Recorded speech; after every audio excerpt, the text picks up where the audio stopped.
빛이 새어나오는 문틈 사이로 주님의 뜻이 드러나듯 우리의 삶에도 감춰진 때와 나타나는 때가 있어요. 오늘 온유교회 묵상 영상은 요한복음 11장 47절에서 57절 말씀을 함께 보며 그분의 깊은 섭리를 다정하게 이야기 나눠볼까요? 나사로가 다시 살아난 기적 앞에서 사람들의 반응은 둘로 나뉘었어요. 빛으로 오신 예수님을 믿은 이들과 오히려 그분을 죽이려 한 이들이 있었죠. 두려움에 사로잡힌 우리는 스스로를 지키려 참 많은 계산을 하게 되죠.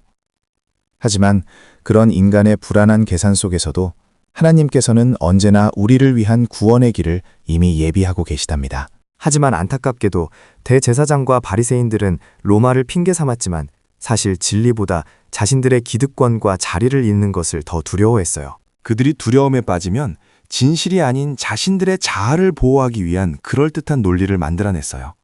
결국 가장 중요한 진리, 즉 하나님보다 권력이 우선순위가 되어버리는 안타까운 상황이 벌어지는 거죠. 그런데 인간의 이런 안타까운 상황 속에서도 놀라운 섭리가 있어요. 가야바의 냉혹한 계산마저도 하나님은 인류를 구원할 십자가의 위대한 예언으로 사용하셨답니다. 십자가는 때로 인간의 비극적인 음모처럼 보일 수 있어요. 하지만 사실은 우연이 아니랍니다. 하나님께서 우리를 구원하시기 위해 오래전부터 철저히 계획하시고 중뒤하신 놀라운 길이죠. 바로 예비된 구원의 길이었습니다. 우리가 어떤 일을 겪을 때 참 두 가지 시선이 존재해요. 종교 지도자들은 위험으로, 요한은 구원으로 보았죠. 신앙은 사건 그 자체가 아니라 그걸 바라보는 우리의 시선을 바꾸는 힘이랍니다. 우리가 마주한 현실 속에서 믿음은 참 특별한 힘을 가졌어요. 현실을 부정하지 않으면서도 그게 끝이라고 여기지 않죠. 아무리 무너진 상황에서도 믿음은 결국 하나님의 구원을 바라볼 수 있게 해준답니다. 여러분, 때로는 물러서는 것이 큰 지혜가 될 때가 있어요. 예수님께서도 광야로 잠시 물러나시며 하나님의 때를 기다리셨죠. 무작정 전진하는 용기뿐 아니라 조용히 숨을 줄 아는 인내와 지혜 역시 소중한 믿음이랍니다. 숨는다는 것, 믿음이 부족해서가 아니었어요. 성경 속 믿음의 선진들도 때론 숨었답니다. 비겁해서가 아니라 하나님의 완벽한 타이밍을 잠잠히 기다리는 깊은 영적 지혜였지요.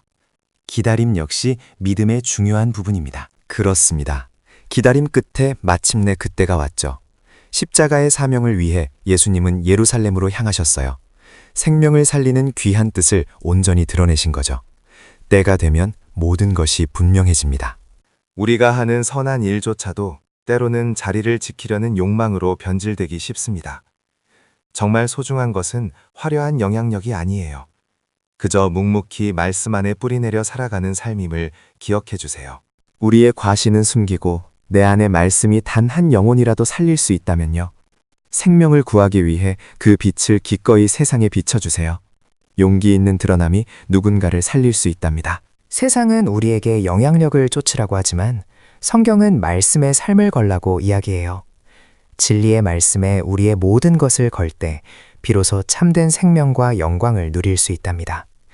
이것이 바로 말씀의 삶을 거는 그리스도인의 길이죠.